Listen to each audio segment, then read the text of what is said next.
Goals are strange. Goals are funny. My wife said to me one day, how come you don't do seminars in Hawaii and Arizona? Because I was going to like Philly a lot and Boston and New York, and I was up north, and northeast. And I said, honey, I never really gave that much thought. So I grabbed my journal and I wrote, find seminars in Hawaii and Arizona for Debbie, and I put a big heart around it. Right? I know. And I looked at it every day, twice a day, for a month. And then, sure enough, I'm back in Boston. I'm doing a seminar with a bunch of sales managers. This is like 20 years ago. And at the break, at the time, I only had one book, and this guy from Hawaii, he's from Oahu Air Conditioning, largest air conditioning contractor in Hawaii. His name was Duke. A lot of baby boomers in Hawaii named Duke, right? Because Duke was a famous surfer. So Duke says to me in this pidgin English, he goes, hey, brother. He said, you come to the islands and talk stories to my guys, yeah? I said, I have no idea what you just said. He said, I said, are you saying you want to pay me to come to Hawaii to speak? He goes, yeah, brother. He said, what's your schedule look like, yeah? I said, I don't know. I talked to my wife. I get back to you, yeah? He goes, yeah. So I said, hey, you want to go to Hawaii? She goes, giddy up. I've been there 11 times to work. Been to Arizona 15 times. You don't have to know how you're going to get there. You just need to know what you want and why. And then I decided, well, if that works I'd like to go to Australia. So I got a big bulletin board and I wrote, it's fun and easy for me to do seminars in Australia, which was a complete lie. I didn't know anybody in Australia. And I got a picture of a didgeridoo and a map of Australia and the Sydney Opera House and, right?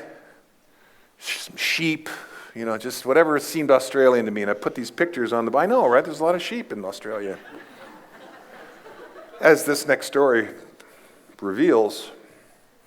So the next thing I know, a guy calls me 6 months later and says, hey, you want to go to Sydney and Melbourne? I got a speaking gig all lined up. Well, this was the guy I'd taken to Istanbul. And I forgot our conversation about where we wanted to speak around the world. So I find myself in Melbourne, Australia, and I came across this story about Cliff Young. In 1986, he entered a race, an ultra marathon from Sydney to Melbourne, which is 532 miles. It's called an ultra marathon. And the truth is, with ultra marathons, they take 5 days, and you run for 18 hours and you sleep 6. And most of the entrants are 25 to 35 years old.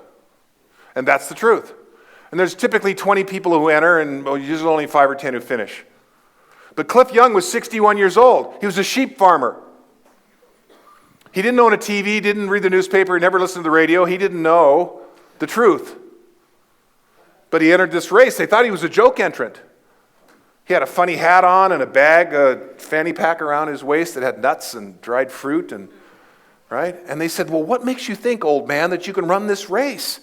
He goes, well, I got me a farm in Sydney, and it's 2,000 acres. I reckon I run on that pretty hard every damn day. He said, thought I'd join this fun run.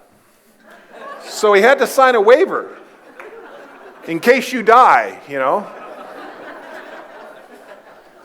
So he enters the race, and they kept tabs on him because, they were worried about this old guy kicking over.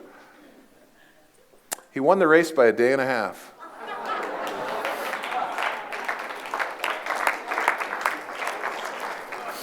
Nobody told him he was supposed to sleep. And he ran like this. So he just ran to Melbourne from Sydney. And when he got to Sydney or Melbourne, he stopped running. He didn't sleep. He didn't know he was supposed to. He didn't know the truth. What if you didn't know the truth? What if there were no limits on what you could accomplish? What if there was no ceiling? What could you do? By the way, there was a $20,000 purse. 5 people finished. He gave each of them $4,000 because he wasn't doing it for the money. And he became such a celebrity, he had all these endorsements right up until the day he died. In fact, when he finally died at 89, at 88, he decided to run all the way around Australia. Yeah, figured it sounded like a good idea. He got about halfway when he had to stop because of health, but he was 88. He was more popular in Australia than, Crocodile Dundee. Right? So questions.